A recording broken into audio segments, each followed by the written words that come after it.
Toby Howard never planned to become a criminal. He was a father who believed the only way to save his sons from poverty was to rob the bank, stealing their future. But to do it, he'd have to lose the only person he ever loved. Two masked brothers keep robbing branches of the same bank across West Texas, but something about the robberies doesn't make sense. During one heist, Tanner Howard storms into a branch with a shotgun, forcing the loan teller to hand over the cash. Yet, instead of taking everything, he ignores the large stacks of money and only takes the cash in the teller's drawer. The $100 bills are left untouched. It's an odd choice for someone supposedly chasing wealth. What's even stranger happens afterward.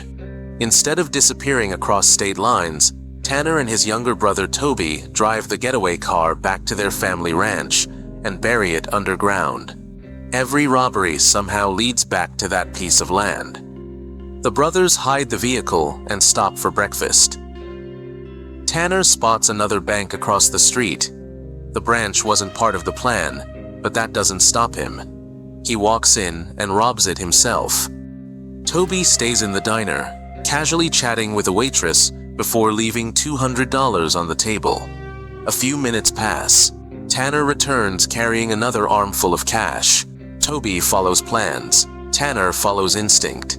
Tanner just created a major risk, forcing Toby to immediately get them out of town. Neither brother realizes that Toby's oversized tip is about to become the first clue investigators notice. The case lands on the desks of Texas Rangers Marcus Hamilton and Alberto Parker. While interviewing witnesses, Marcus hears about the unusual tip. He begins noticing a pattern. The robbers move from town to town, but every target belongs to Texas Midlands Bank. While investigators follow the trail, Toby and Tanner prepare for what comes next. At a gas station, a local teenager tries to intimidate Tanner by flashing a handgun. Tanner calmly provokes him. The encounter nearly turns deadly before Toby intervenes.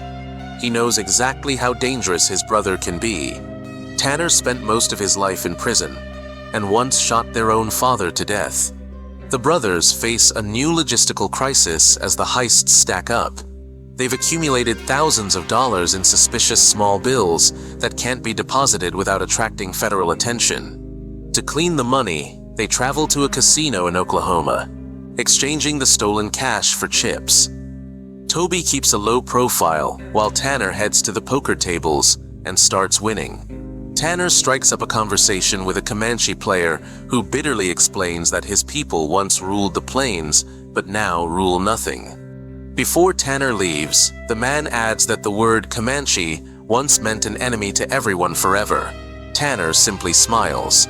Maybe I'm Comanche too. The plan was working perfectly. But in West Texas, perfection doesn't last. By midnight, the brothers convert their chips into legitimate casino checks and cash. Marcus and Alberto stop at a roadside motel. Retirement is approaching for Marcus. Beneath his constant jokes, he's struggling with what comes next. Alberto falls asleep. Marcus sits alone outside their motel room, staring into the darkness and trying to imagine life without the badge. He's practicing for loneliness. The casino checks lead Toby and Tanner to the lawyer handling their mother's estate. Their mother recently died, leaving the family ranch to Toby. But the property is buried under debt.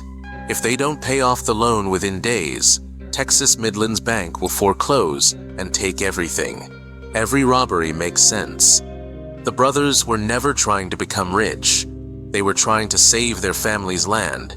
The lawyer agrees to help because he's spent years watching banks legally strip struggling families of their property. As far as he's concerned, the bank has been robbing people for decades.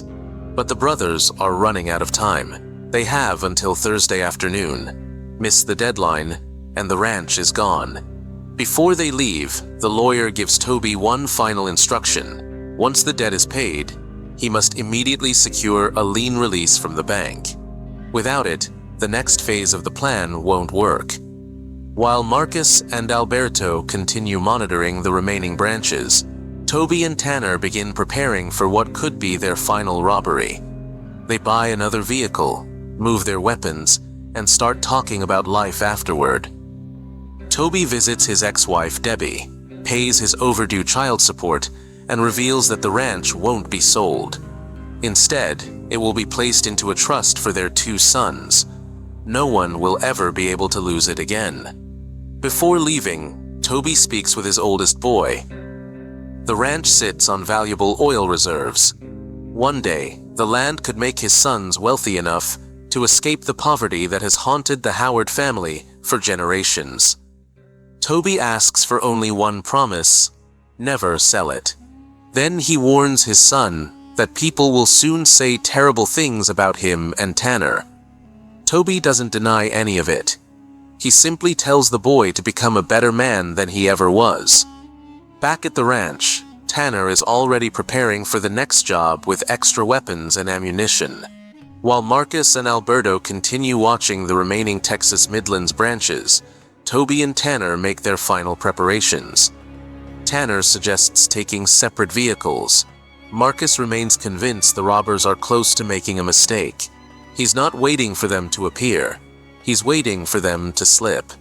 As he and Alberto watch another quiet Texas town, their conversation turns to the land itself. Alberto points out that Native Americans once lost this land by force. Now, banks are taking it back one foreclosure at a time. Marcus doesn't disagree. Back at the ranch, Toby reminds Tanner that everything they're doing is for the future. Tanner admits Toby is right.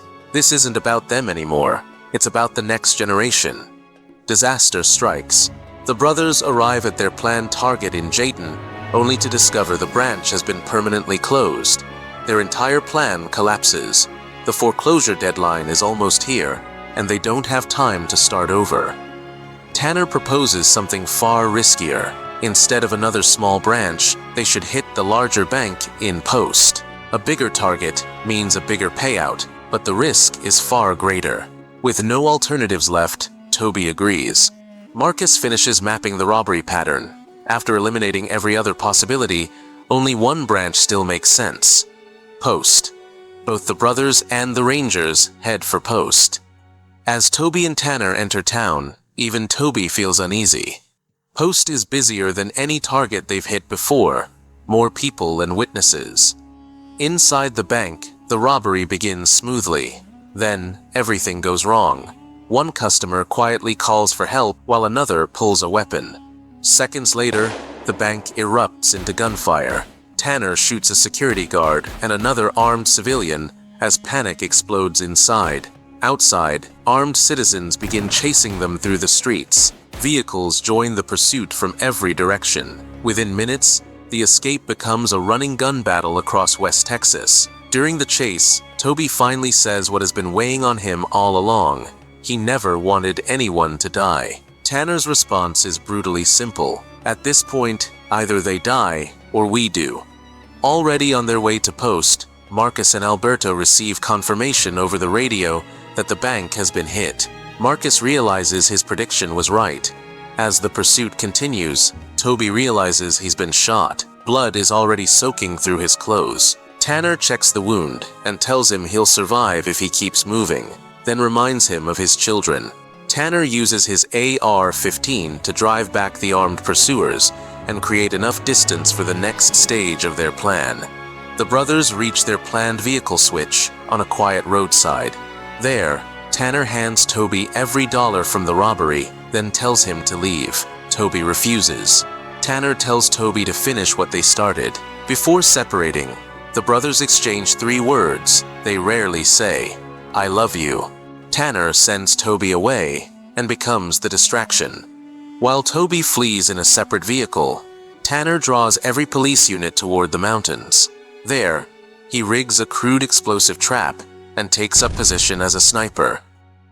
When Marcus and Alberto arrive, only one robber is visible. Before they can react, a rifle shot echoes through the hills. Alberto is killed instantly. For Marcus, the case becomes personal. He clears civilians from the area and works his way around Tanner's position with the help of a local familiar with the terrain. Toby faces the final obstacle between himself and the ranch: a police checkpoint. He's bleeding from a gunshot wound and carrying the money that could save everything. One mistake ends the entire plan, but somehow he stays calm. The officers wave him through. Toby continues the journey. In the mountains, the gunfire suddenly stops. A heavy silence settles over the landscape. Across a distant ridge, Marcus finally spots Tanner through the scope of a hunting rifle. Unaware he's being watched, Tanner smiles like a man who has already accepted his fate. Quietly, he calls himself the Lord of the Plains. Marcus pulls the trigger. One shot. The bullet strikes Tanner in the head. His story ends there. But Toby's doesn't. At a casino bar, Toby quietly watches the news of Tanner's death before driving to the bank just ahead of the foreclosure deadline. Using the casino checks, he pays off every cent owed on the ranch. The ranch is finally free. Then he demands that the bank immediately send the lien release paperwork. Only after confirming transmission does he start to leave. Before leaving, Toby asks one final question about the bank's trust services. Exactly as planned, Marcus retires. The case is officially closed, Tanner is dead, and the robberies are over. Yet, one thing continues to bother him. Nothing ties Toby to the crimes. No evidence, no witnesses, nothing. Legally, Toby appears innocent. Even more ironic, the same bank that was robbed is now managing the Howard family trust. Unable to let it go, Marcus eventually visits the ranch. The moment he arrives, he introduces himself as the man who killed Tanner. Toby calmly invites him to sit. Neither man bothers hiding why they're there. Marcus still doesn't understand. If this was all about money, why is Toby still living so modestly? Why did 4 people have to die? Marcus knows the plan came from Toby. Finally, Toby reveals the truth. For generations, poverty haunted his family, passing from one generation to the next like a disease. But Toby says the cycle ends with him, not his boys, not anymore. Now the land belongs to them, and so does the future buried beneath it. The tension between the two men nearly boils over. Debbie arrives with the children, breaking the moment. Marcus stands to leave. Before he goes, Toby tells him he's renting a small house in town and invites him to stop by any time if he ever wants to settle things. Marcus tells him it will haunt Toby for the rest of his life, just as it will haunt him. Toby offers him peace. Marcus answers, "Maybe I'll give it to you,